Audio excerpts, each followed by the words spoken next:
Yes, thanks for staying with us on the Sports Show. Time to talk cycling. We know we always get pumped up when the cyclists are happening. Tour Down Under, all those things are happening, a nice flow-on effect. So we thought we'd go straight to the top of the tree. We've gone to the CEO of Cycling South Australia, Lachlan Ambrose. Lockie, thanks for coming in, mate. No, thanks for having me. Mate, everybody's talking about COVID and how it's impacted on this year for them. The impact on cycling in South Australia? Yeah, it's definitely been peaks and troughs for us. I think to start with, we probably were a bit concerned, like every other sport. But it almost gave us a chance to breathe for the first time. Cycling runs a 12-month season normally, so we don't normally stop. So COVID's probably been the first time that as an office we've had 3 months where we don't have to run events on the weekend and put training sessions on. So it's kind of, it gave us a really good opportunity to reset, I think, a lot of our activities. And I guess the other real positive is it's given a lot of people a bit more time than they might normally have in their life. So, we see a lot of people out riding with their family or, riding socially or on their own to start with and then socially as things relax. So I think it's kind of, we've been one of the few sports where I think people could really still engage in it in a way that they kind of haven't been able to for a while because, everybody's lives are getting busy these days. I got a bit of a surprise when I read that international cycling was back and in motion. Yeah.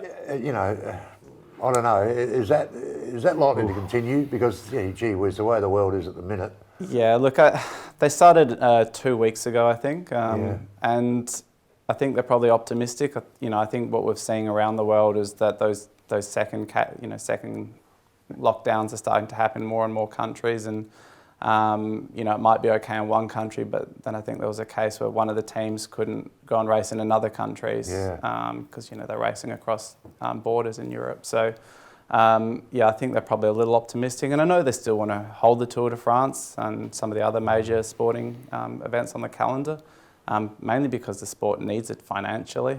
If you took away the AFL season or something like that, the grand final or something, all these sports are really going to suffer. So, I know they're hoping to, but how they can manage, 200 kilometres of roads a day in a different province, I'm not sure. Okay. Well, you've done a fair bit of riding over the journey. You fell in love with cycling. Is there a particular part of the world that you've enjoyed cycling in? It's kind of funny.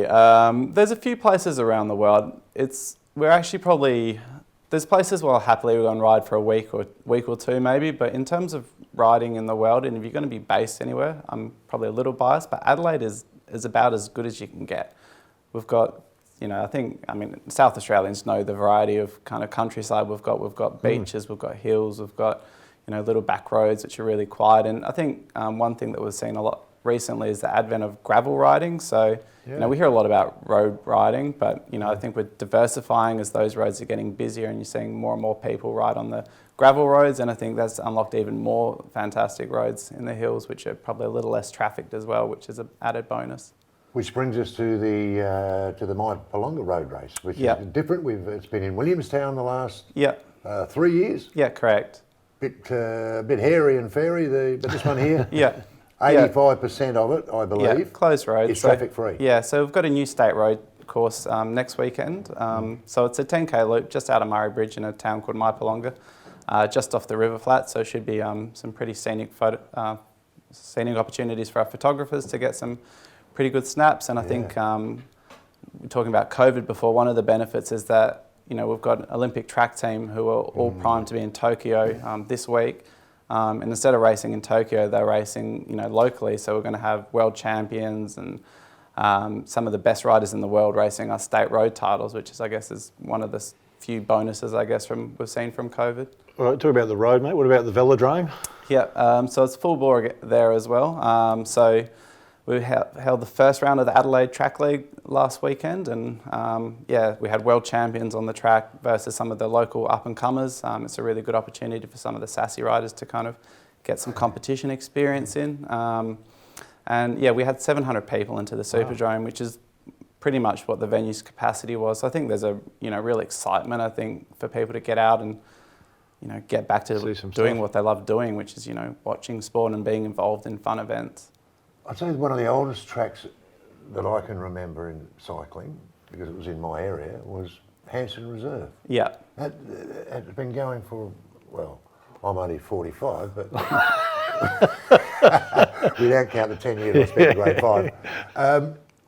Is Hanson Reserve still? Yeah, so it had happening? there was a little bungle and it was out of action for about 12 years, but the middle of last year it got reopened. So the council invested a lot of money in probably making it the fastest outdoor track in Australia. So it's got a special surface coating that they got in from Italy.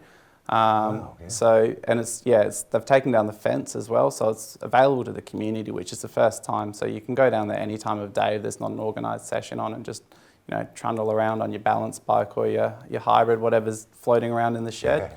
It's really, I think there's a lot of excitement to bring some of that history back from that track. A lot of history. They used, up till they started building the indoor tracks in the early 90s. That's, they're holding national championships there. And it was the home of the AIS cycling team for a long time. So it's really cool, I think, to see that part of history back into action. Wow, been there a long time. Hey, Lockie, it seems like a lot of good things are happening for cycling in South Australia, even though the COVID came. But I'll just take you back for a moment. You touched on that 3-month break that was enforced by COVID, and you said it was a good chance to get some breathing space.